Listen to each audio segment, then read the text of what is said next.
Deus os abençoe no meditar da sua palavra. Amém. Meus queridos irmãos, bom dia a todos que nos acompanham nesse nosso culto online.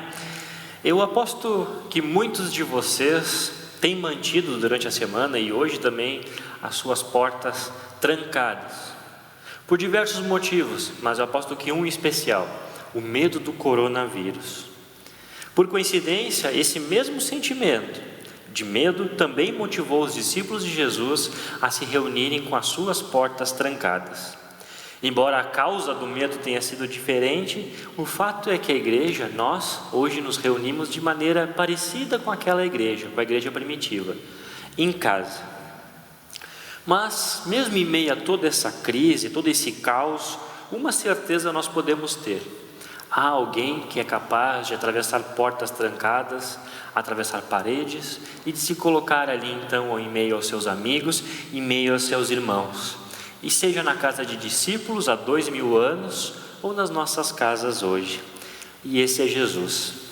Por isso é justamente que nós continuamos com os nossos cultos, tendo a certeza de que mesmo online nós ainda fazemos parte da Igreja de Cristo, impedida momentaneamente de nos reunir fisicamente, mas nem por isso deixando de ser igreja. Bom, mas esse texto do Evangelho indicado para hoje não fala apenas de medo, de portas trancadas. Ele é muito rico, na verdade.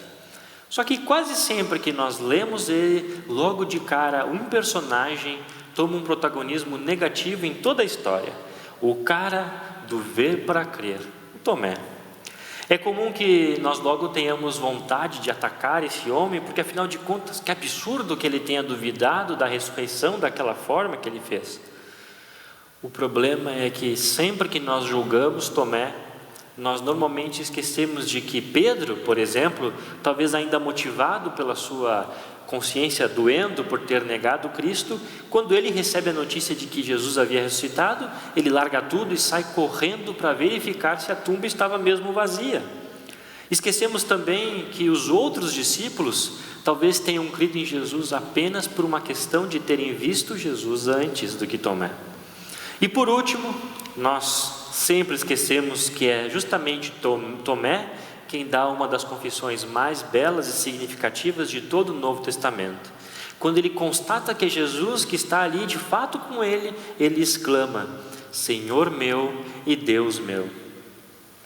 Tudo bem que para nós hoje pode parecer um pouco redundante ou comum demais chamar Jesus de Deus ou de Senhor, mas eu devo lembrar vocês que para aquelas pessoas tudo ainda estava muito confuso.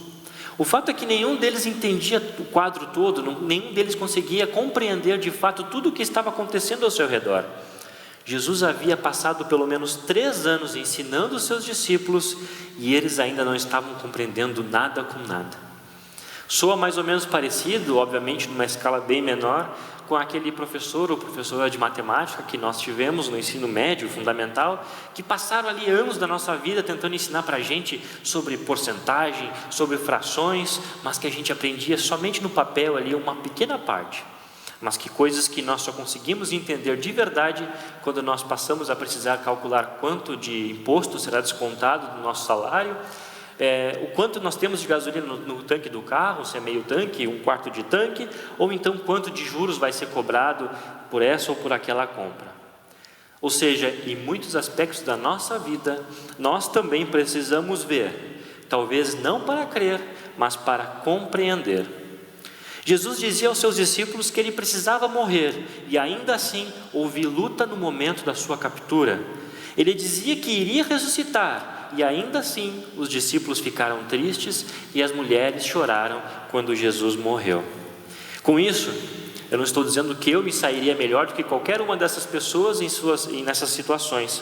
Muito pelo contrário, o que eu quero é demonstrar o quão especial, significativo e incompreensível foi para toda a humanidade quando Jesus ele coloca na prática tudo o que ele estava ensinando e conclui então o plano da salvação. De tão incrível que é que o Filho de Deus tenha dado a vida por nós pecadores, nada mais justo do que nos perguntarmos aquilo que o hino que nós cantamos há pouco propõe: será verdade mesmo que Jesus em meu lugar sofreu na cruz?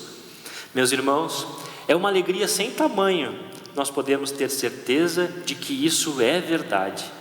E essa certeza ela não vem de nós, é pelo Espírito Santo que nós somos levados a crer e a receber aquilo que Cristo conquistou ao morrer e ao ressuscitar. E assim, nós também podemos nos juntar a Tomé em coro e dizer: Senhor meu e Deus meu.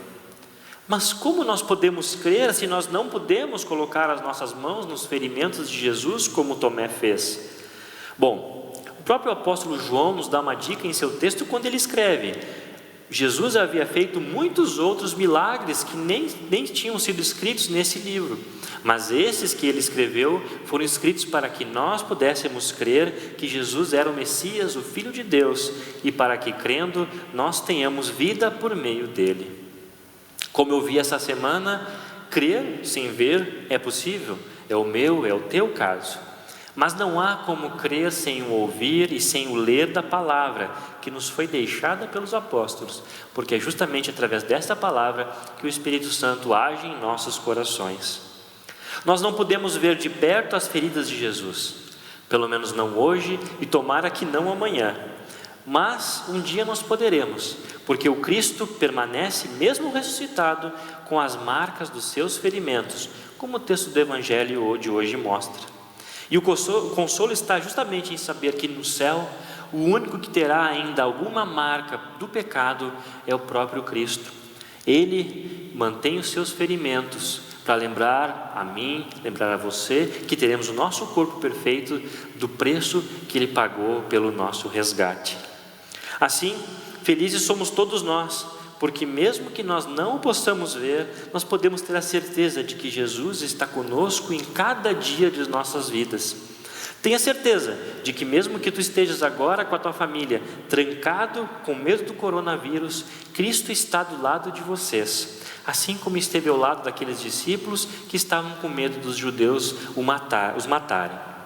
Deus esteve ao lado do seu povo em todos os momentos difíceis de sua história. Nós podemos ter a certeza e confiar de que Ele está conosco hoje também.